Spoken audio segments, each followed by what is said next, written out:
Pose लड़कों नहीं देता है, देखिए ना।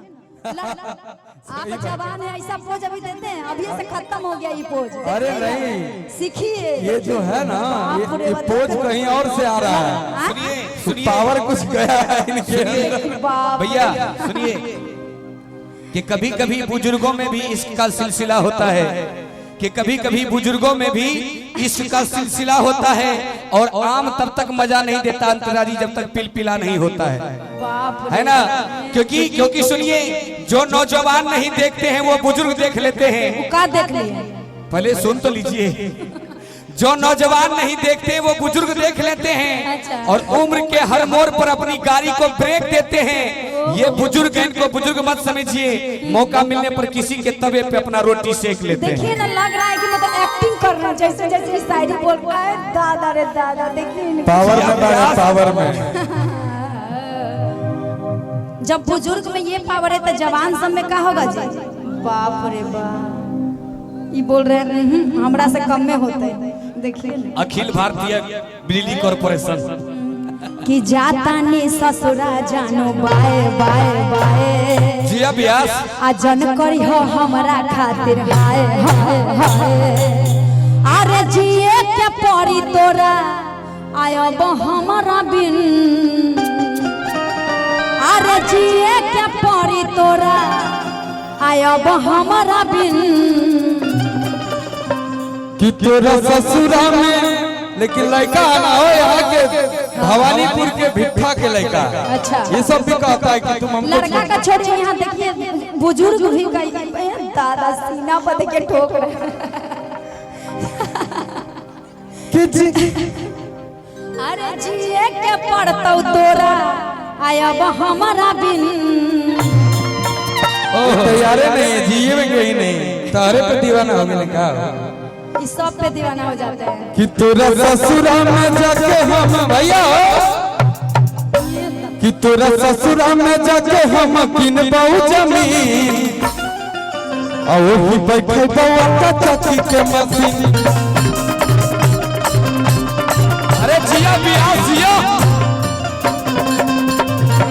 क्या बात है? अरे जिया से जाता नी ससुरा जानो बाय बाय बाय, जन करी हमरा खातिर हाय हाय हाय। जाता नी ससुरा जानो बाय बाय बाय, जन करी हमरा खातिर हाय हाय हाय। जिए के पड़ी तोरा अब हमरा बिन, जिए के पड़ी तोरा अब हमरा बिन। कि जिए के पड़ी तोरा अब हमरा बिन। अरे जिए के पड़ी तोरा अब हमरा बिन।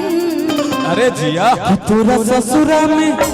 रुको, अंतरा जी का ब्याह हो जाना चाहिए। आप सांसद बन जाइएगा, उसके बाद पक्का कर लेंगे। चलिए तो 24 में करे पड़ी। तब ना, अभी 4 गाड़ी से ही चलते हैं, उसके बाद 10 गाड़ी से चलेंगे तो मजा ना आएगा और शोभा बढ़ेगा। ओहो, पक्का 24 में ब्याह करे पड़ी। मई में चुनाव, अप्रैल मई में। चुनाव में आप अगर जीत जाइएगा तब करेंगे, ना तो 1 साल और बढ़ा देंगे। अरे वो तो फाइनल है। अगर मत बोलिए, अब ईश्वर का आशीर्वाद रहा तो जरूर होगा। आप जीतेंगे ही, मुझे विश्वास है। तारो चले पड़ी चुनाव प्रचार में। हाँ, जाएंगे नहीं, बाप रे बाप, 4 दिन पहले से रहे। तो तू तय करला शादी, अब ये से लड़का हमरा खोजवा पड़ी लागत है। सब बातचीत तय है ना। होने के कगार पर है, धीरे धीरे लकड़ भिड़ा रहे हैं। गुंजन भैया का चुनाव निकाल के तुमने कुल जना चलल जी। गुंजन भैया का चुनाव निकाल के तुमने कुल जना चलल जी। हाँ ठीक है बा। अरे जिए के पड़ी तोरा आयब हमरा बिन। कि तोरा ससुरा में, कि तोरा ससुरा में जाके हम किनबौ जमीन, ओही बैठे बउआ का चाची के मशीन। अरे जिया से जिया,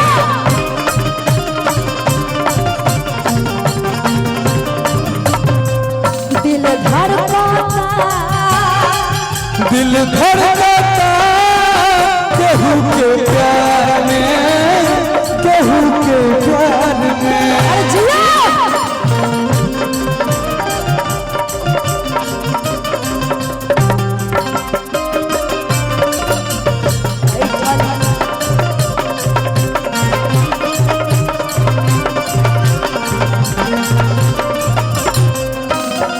गाना और गाए थे ना हम लोग। रिलेशन मोहब्बत वाला खत्म कला ना होई जिया जिया गाना यार हो। अरे जिया जिया जिया खुली जे बोलता होई डरामा सती मिलन भतार हो।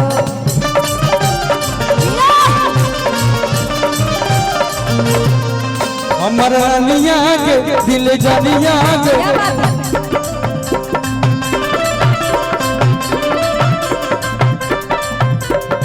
जिया के पड़ी तोरा अब हमारा बिन जिए के पड़ी तोरा अब हमारा दिन। इनका खातिर का होई देखिए ना ऐसा भाव तो हम लोग भी नहीं दे पाते हैं कोई गाना। बाप रे बाप एगो तो ये वाला पोज दे रहे। ये शाहरुख खान वाला पोज। हंसिए तो दांत बचल है कि खत्म है? हंसिए ए दांत भी नहीं है जी देखिए ना। कोई बात नहीं लेकिन पावर है। ये बोल रहे हैं कि दांत से क्या होगा? वो बोल रहे हैं कि ये पावर होना चाहिए, दांत से क्या होगा? कि जिया के पड़ी तोरा अब हमारा बिन कि तोरा ससुरा में जाके हम दिन पहुंचमी ओही बैठे बवा तकी के मशीन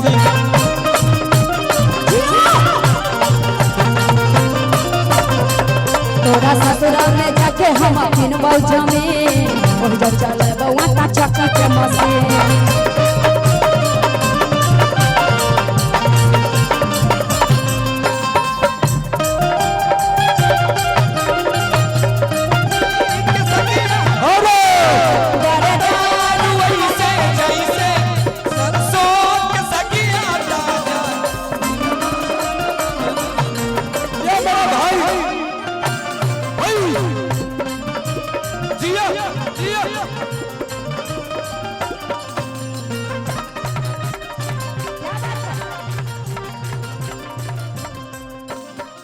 एक गाना और हम लोग को याद आ गया है।